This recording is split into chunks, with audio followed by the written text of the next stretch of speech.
I'm going around the world on a motorbike by myself. Introductory song. Make it up as I go. This is extremely embarrassing for me. So I'm just going to say that I'm going around the world on a motorbike.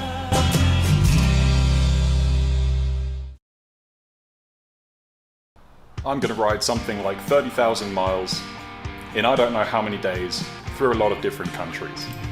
Across Australia from Sydney to Perth, then from South Africa up through to North Africa into Egypt, and then taking the back road round through Eastern Europe, stopping at several places, and eventually landing up in Plymouth, England.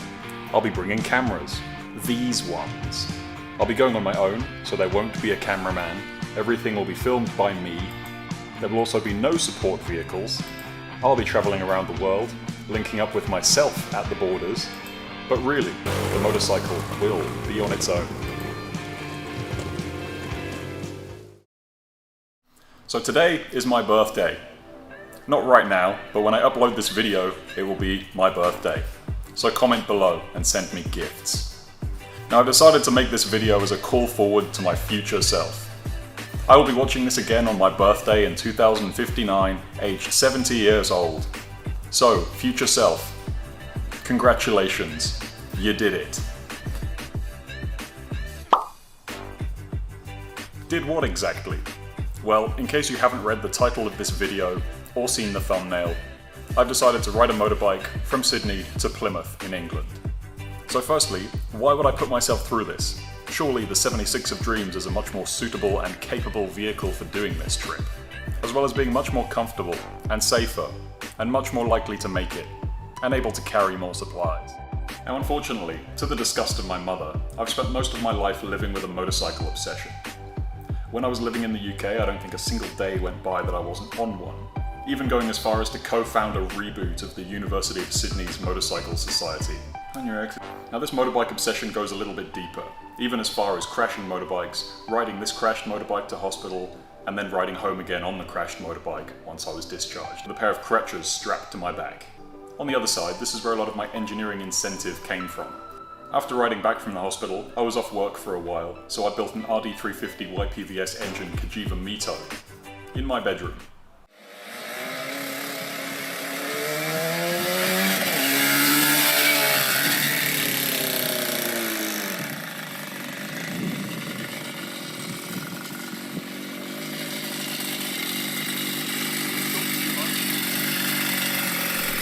Most of my weekends were spent racing at local tracks, on Dartmoor exploring, or generally being a little turd and being caught doing naughty things on the road.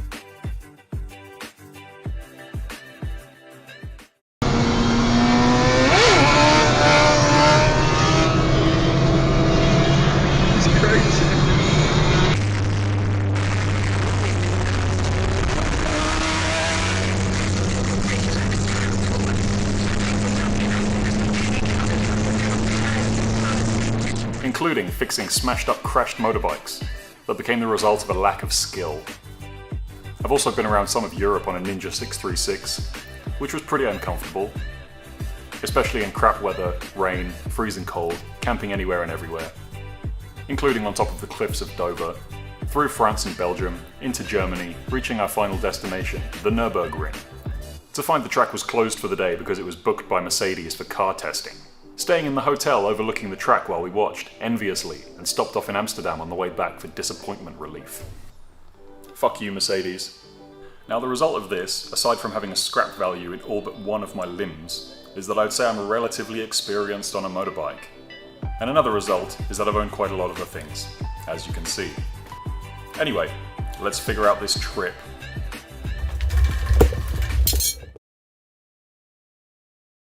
So naturally, the most important decision I need to make is what motorbike am I taking on this trip. Naturally, it's got to be a touring bike of some description and something that can tolerate off-road stuff with some degree of ability, as well as forgiving enough to deal with an inevitable lack of ability, and light enough to be manageable by someone of my stature. You've got your usuals, your multi-stradas, KTM, BMW, 10 Yearies, or however you say it, and other more road-focused ones like V-Stroms. And in case you haven't realised it, I've been planning this for a while now. About a decade, in fact. This means I've spent hours on the internet looking for the perfect motorbike to take with me. And I have settled on the Ducati 1199S. Wait, that's not entirely true. I think I focused on the wrong bit. It's actually a BMW GS 1200 Adventure. Now, there are several reasons for this. In my research time, I've spent a lot of time looking at people doing long distance trips and figuring out what problems they have and deciding which of these problems that I can get away with. Now, most of the motorbikes you see, they have common problems that involve the engine stopping. Now, while absolutely none of them get through this ordeal unscathed, there are some that fare better than others. Now, the problem with the majority of these motorbikes is the problems they have are ones that stop the engine from working. Now, this is not ideal for obvious reasons. In this one, for example, these guys go a long way on KTM 690s, and because of the questionable fuel quality in some of these areas, both of their fuel pumps decided to systematically shit themselves, which resulted in a lot of towing and relying on other people, both of which I'm not planning on doing in this trip. Another one would be V-Strongs. This is a more road-focused bike, but they don't seem to be quite suited for this trip, mostly because they can't carry that much. Now, another major consideration I had was a Ducati Multistrada, but what I've learned is that these engines are heavily derived from the sports bike or superbike engines, much like the other bike we just saw. Now, these have their own host of undesirable issues, some of which I've experienced myself. I previously had an 1198S, which is what all but the most recent Multistradas are using, and I had severe issues with starter motors and wiring. And these issues alone are enough for me to throw that out as an option. So without resorting to obscure and odd things, I've settled on the BMW Adventure. Now, these seem to tick most of the boxes, but they also suffer from their own host of issues, mostly related to suspension, as discovered by Mr. Borman and McGregor in their adventures. But what I've concluded is that even with the shocks and suspension destroying themselves, I'll at least have a working engine so I can limp somewhere to get some repairs done. Now, obviously, this isn't a new bike. In fact, it's done almost 100,000 kilometers. But I've chosen this one because it's what I consider to be the best model for most areas, but not all. Firstly, it's oil-cooled, so there's only one engine fluid to worry about. And secondly, which is pretty much a result of the firstly, it's about 20 kilograms lighter than the newer models because it doesn't have a water cooling system. However, it's a used bike. This means that it's been worked on by self-proclaimed DIY experts who get their knowledge from Facebook and forums. And the result is that I've had to rip out meters of questionably hideous wiring. Thankfully, aside from bolt-on extras such as engine covers, there were only 2 such instances of aftermarket wiring. So, call this a bit premature, seeing as this trip is starting in the quite distant future. But I've got this bike back to completely stock form, apart from the protecting stuff that I'm probably going to use. And from this, the modifications have begun. So in its stock form, it looks something like this. And for some reason, BMW does not give you a switched power socket from the factory. All they give you is this weird little socket here, but that's constantly powered, so it's no good for what I need. It means if you leave something plugged in, it's just going to drain the battery as long as you leave it there. So in the background, what I have done is I've sorted out my own fuse box.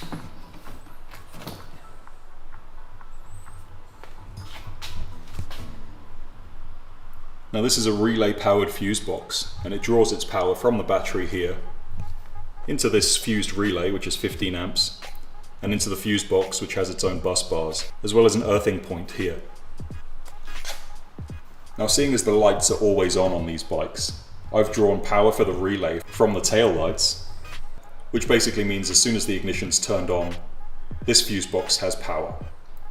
Now, being from the industry that I'm from, double redundancy is something that's been drilled into my head since I was about 16 years old. So this isn't any different. What I've got here is if this relay fails, I have a bypass switch, which turns it from ignition power to always on power. Now, this is good for 2 reasons. Firstly, if the relay breaks, I can just bypass it. And secondly, if I do need to do anything like charge my phone with the bike off, I can do exactly that and just leave the phone under the seat somewhere. Now, the other thing that's helped me choose this bike is the plethora of aftermarket accessories available for it.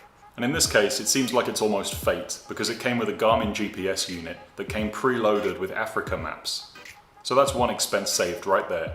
But it also just so happens that there's all manner of funky doohickeys available for this bike and GPS combination. Here's some of the stuff I went for.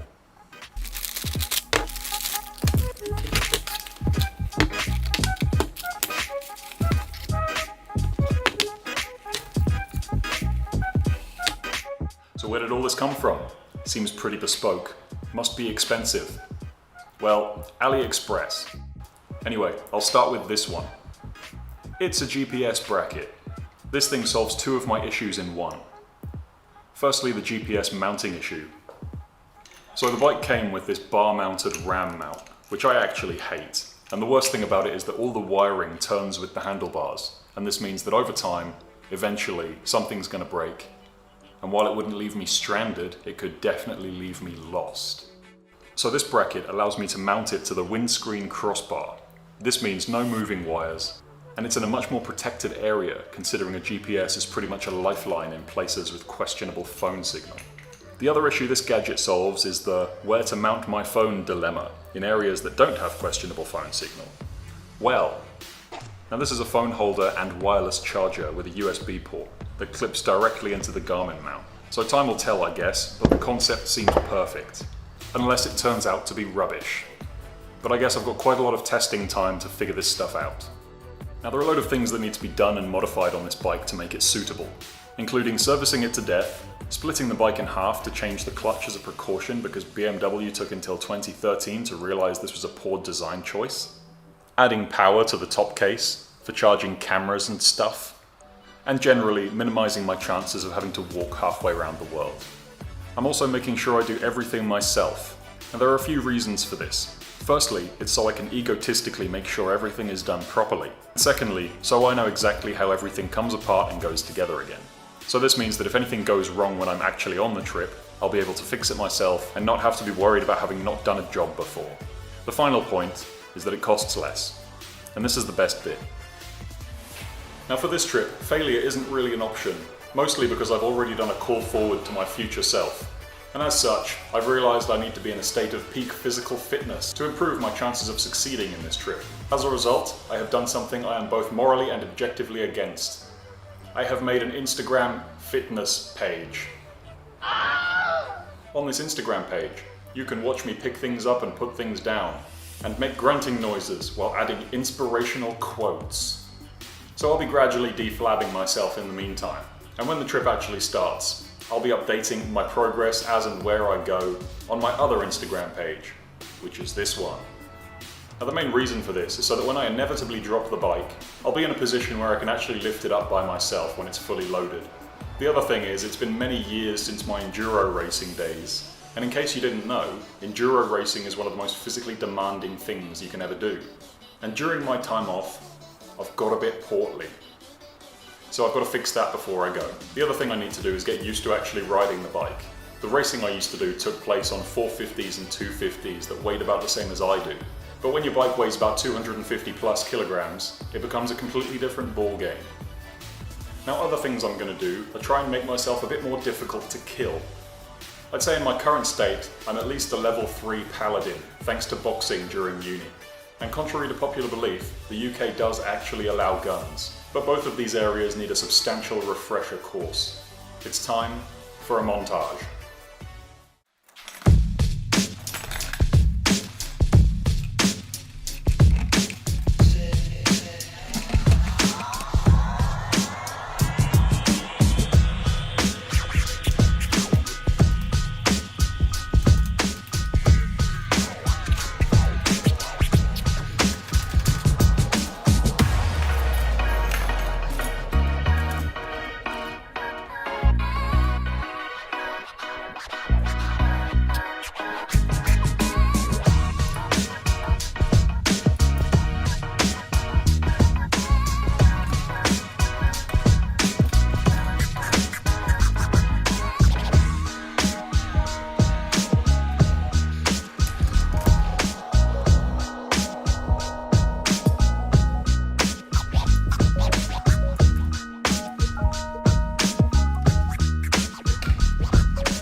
All we do here is go back.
Now this is the bit where we see if it's worth the effort or not.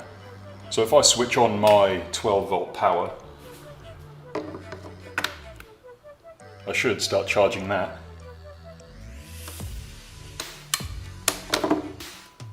And then what I should be able to do, I've never done this before,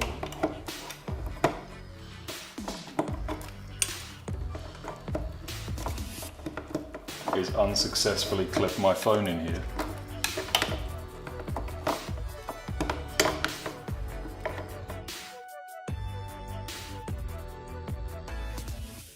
So what's the plan? Right. I'm in Sydney. That's over here, and I firstly need to get to Perth. I'm predicting this will take around a week, give or take a few. So I'll pass through the Victorian High Country on the way to Melbourne, then follow the south coast to Adelaide. From there, I'll carry on until I eventually hit Perth. And that's the easy part done. This is the it's not too late to turn back phase. This means that if catastrophe happens, I'm not stranded anywhere that matters. Then, if nothing bad happens, it's off to Cape Town, probably by air. Take care of Philip. I'm so sorry, Philip. Grab the bike, go over to Cyril's place. From here, follow the south coast again towards Durban. Then pass through several other countries, avoiding the scary ones, and eventually hit the tail of the Nile River. This being with the hope that I won't die of thirst if I'm at least near a river. I'll then follow this up to Egypt, turn right, and make my way back up and across and into the back of Eastern Europe. High-five some babushkas, stop at the Nürburgring and fight Mercedes this time if I have to, race on over to Plymouth, have a cup of tea, and wait for all this to blow over. How's that for a slice of fried gold? Yeah, boy!